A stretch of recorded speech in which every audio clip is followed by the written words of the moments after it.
It is the ultimate luxury and a clear sign of privilege to look around and realize I have too much stuff. Alas, this is where I find myself in this year, 2021, when constantly confronted by stats like the US consumed 12,970 tons of clothing and textiles in 2018 and landfilled 9,070 tons. I guess it's time to start thinking a little deeper about all those COVID stress purchases. Starting with this. This is a shirt that I've had for a few years now, but I haven't worn in quite a while. So I bought this secondhand because it reminded me of Edwardian blouses, I guess. This is, a few years ago before I had really trained my eye as to what an Edwardian blouse actually looks like. But there are a number of things that I still really like about this shirt. I really like the lace placement. It's actually pretty historically convincing, all things considered. There's really only one issue that I have with this, and that is this. I worked for a knitwear brand for a number of years, and I have a lot of up-close and personal experience with what we called bulletproof lace. It is stretchy. It is very scratchy. It kind of wads up into a little ball, which you can see down here at the bottom of the peplum, and is not the easiest thing to press flat. Overall, very coarse. By the way, I'm not trying to insult this lace. There are a number of applications where this kind of lace is totally appropriate, just not really the look that I'm going for. This lace was probably used because it's cheap, it's convenient, it's very, very easy to knit mass quantities of it and mass produce garments. It's easy on production because it's easy to sew. Plus, it's really durable. In a garment where lace is included, lace is going to be the most fragile part of the garment. It's just very delicate. It makes sense that if you're trying to make a garment last longer, that you would take the most fragile part of it and make it, a little bit more coarse and a little bit more durable, right? This is a shirt from the early 1900s, and as you can see, the lace is visibly much finer, and I can report back is much softer. It is very, very delicate, so I would not want to wear this, but what a difference. And what I think we have here is a great example of emotional versus physical durability. By the way, you can kind of see here what I was saying about the convincing motif. Not exactly the same, but similar, right? This is much more physically durable. I would argue that this is much more emotionally durable. I've also got this shirt, also handmade. This one is handmade, by the way, probably from late mid 20th century. I'm going to guess the 60s, 70s, maybe even 80s. I mean, who knows? This lace is also very, very fine. The emotional durability is so high that it makes you want to care for them. What I want to do is to make this physically durable shirt more emotionally appealing by playing up what drew me to it in the first place, namely the resemblance to an Edwardian blouse. To do that, I'm going to replace all of this lace with a much finer, much more historically aesthetic, I guess, lace. I will probably do this by hand. I didn't mention this before, but the zipper, oh yeah, you can see, that's absolutely setting the look up for success, isn't it? Look at that. It's super warped. I'll either be replacing this with hook and eyes or buttons or something. I mean, we'll see when the time comes. I've gone ahead and ordered some Nottingham lace. By the way, I really geek out over this kind of eco packaging. It's like a little time capsule. Sometimes you can actually see little words and letters on the newsprint that's inside of these. Anyway, this is the lace that I have bought to go with this. I've actually gone in and measured all of these segments out to find out what widths of lace I need. And I'm going to try to do just a 1-for-1 replacement of the lace. That is what I'm planning to do here. So much of this project, and I would guess any lace insertion project, is about taking measurements, doing math, and making decisions in the beginning. Everything will run smoother if you figure out how the piece was put together and take it apart in reverse. For this piece, that meant the zipper was the first thing to go. When deconstructing, avoid the urge to cut into the seams and unpick them instead. Not only will this preserve as much of the fabric as possible, but you will learn a lot about how the garment was constructed by taking it apart properly. Just get comfy.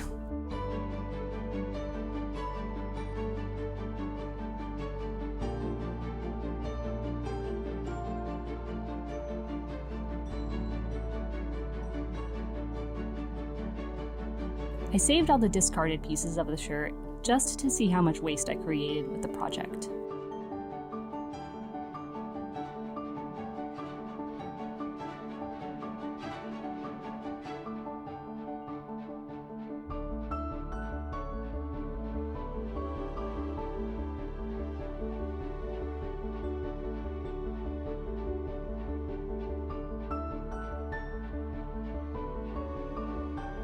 Remember that thing I literally just said about not cutting the seams and unpicking them instead? I was able to unpick most of the seams, but the edging here was something special. The lace was serged to the fabric, and the fabric was fraying into nothingness, so I cut it off.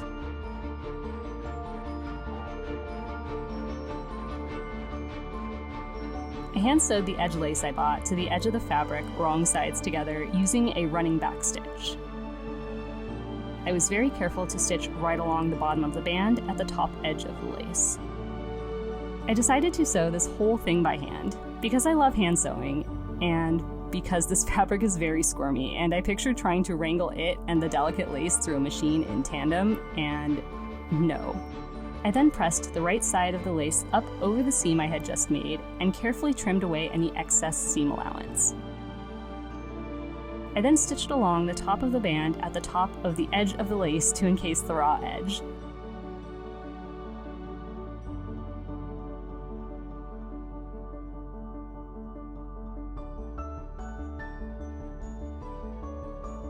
Interestingly, the Edwardians didn't seem to give a fudge. That's rough. Okay, so I'm actually going to try to film this with putting my hand in the shot as little as possible, because like the second that I put my hand in the shot, it auto adjusts the lighting so that my hand comes into focus. I finished the bottom here, and I actually struggled a lot trying to keep this edge straight because it was already off grain a little bit. It was just really, really difficult to cut this straight in any way. So I'm going to reapproach my technique for the rest of this. Really, really wanted to get rid of this narrowed edge, which is this edge right here. Whenever I trim it, it gets a little bit wonky. I'm going to actually just keep this finished edge and trim away, oh, I can't even touch it. Trim away the lace and then, get rid of all of the like raw lacy bits. It's not exactly how I wanted to finish this, but kind of working with what I have. And so I really think that just working with the straight-ish edge that's already there is probably going to give me the best outcome in the end. So that's what we're going to do.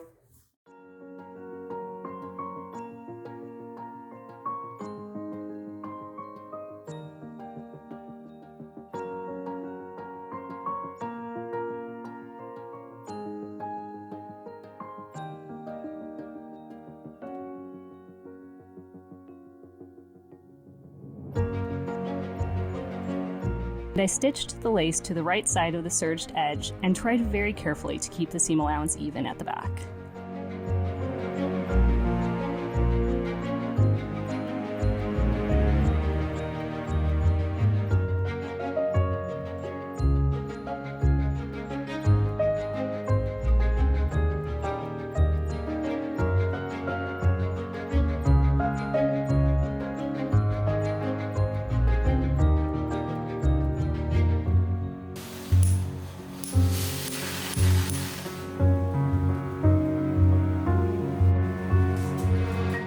I pressed the serged edge outwards so that it wouldn't be seen through the lace from the right side and whipped the serged seam down.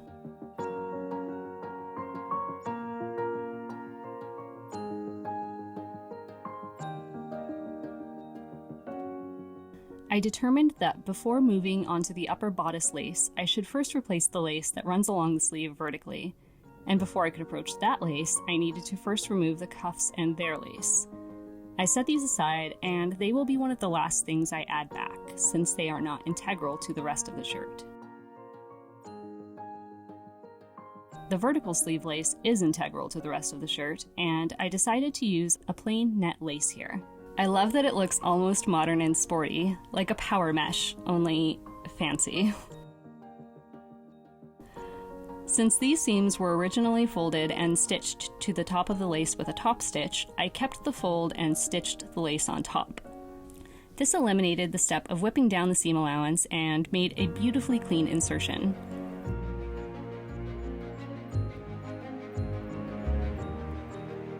I could have unpicked the entire arm and stitched the lace in flat, but I didn't.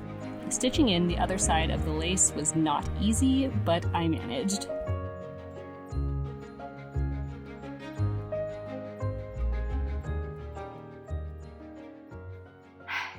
Thought I would check in for just a moment. Just finished doing the vertical insertion lace on the side of the arm, and this whole thing is kind of taking a lot more time than I really anticipated. I always kind of knew that it would be time consuming, but I guess you don't really appreciate what time consuming means until you are actually consuming the time. I thought that it was going to be really simple, just taking the lace out and popping new lace back in. I mean, it's called insertion lace, right? You just insert it in there, and that's not the case. Every single seam that I'm doing, I really have to consider which seam needs to be done before it. It's really kind of like an anthropological archaeology moment in thinking how did someone put this together to begin with. I'll use the arm lace as an example because I just did that, so it's fresh on my mind. So the arm lace kind of runs vertically up the arm like this. And then there's also horizontal bands of lace kind of here at the cuff. And initially I thought I'm just going to approach this the way that I'm approaching the shirt. I'm just going to work from the bottom up and replace things as I go. If I were to do the cuff first, I would essentially have to unpick everything in order to put that band in. And that's been happening all along. You know, I initially thought that I would just kind of start at the bottom, work my way to the top, and then deal with sleeves as separate pieces.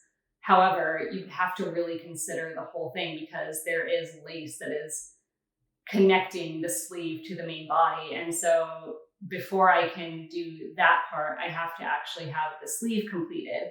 So I was able to do the hem lace, the middle lace. Then before I proceeded to the yoke lace, I have to actually do the arm. So it doesn't necessarily make complete sense, but I'm getting there.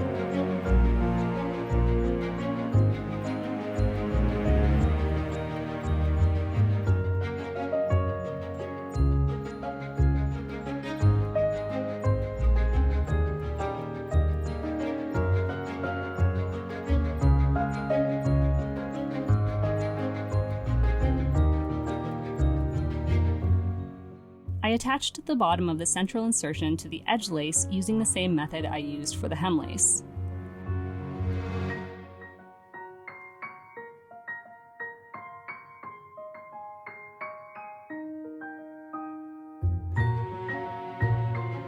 Boo.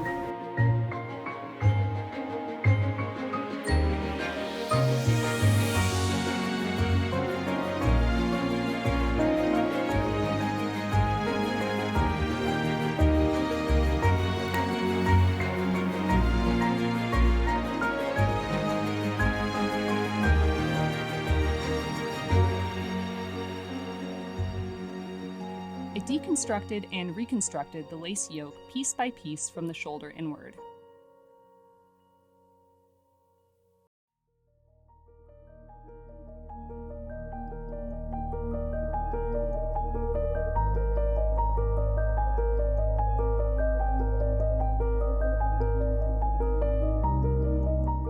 the narrow net lace with the wider fancy lace and harvested bits of fabric to achieve the correct width overall.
I then stitched a contrasting grosgrain ribbon along the inner edge of the center back.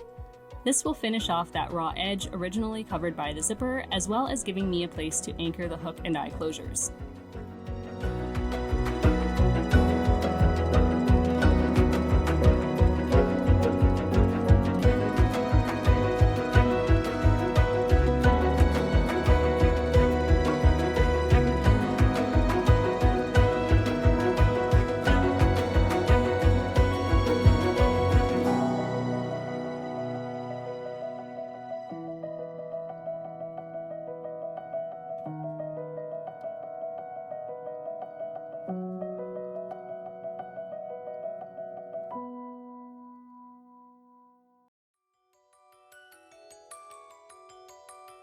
As I was working on this, I was also reading Erving Goffman's The Presentation of Self in Everyday Life, and listening to a storyboarding workshop by Daniel Gonzalez. I realized that our wardrobes are kind of the storyboard for our presentation of self. We don't want to simply present a character to the world. We want to consolidate that character with our real life and lifestyle, with our true selves. What is really wrong with fast fashion is that it allows us to create a character using clothing, versus choosing or creating clothing that fits our character. If we're buying or making clothes for our lifestyle, it requires critical thinking. Who are we? I thoroughly enjoyed the process of making this shirt more emotionally durable, and I cannot wait to do the same for my entire wardrobe. If you've embarked on a similar quest, I'd love to hear about it in the comments, or over on Insta if that's more your thing. If you enjoyed this video, please give it a thumbs up, and if you'd like to see more historically inspired journeys of emotional durability, hit subscribe. Until next time, keep loving your clothes.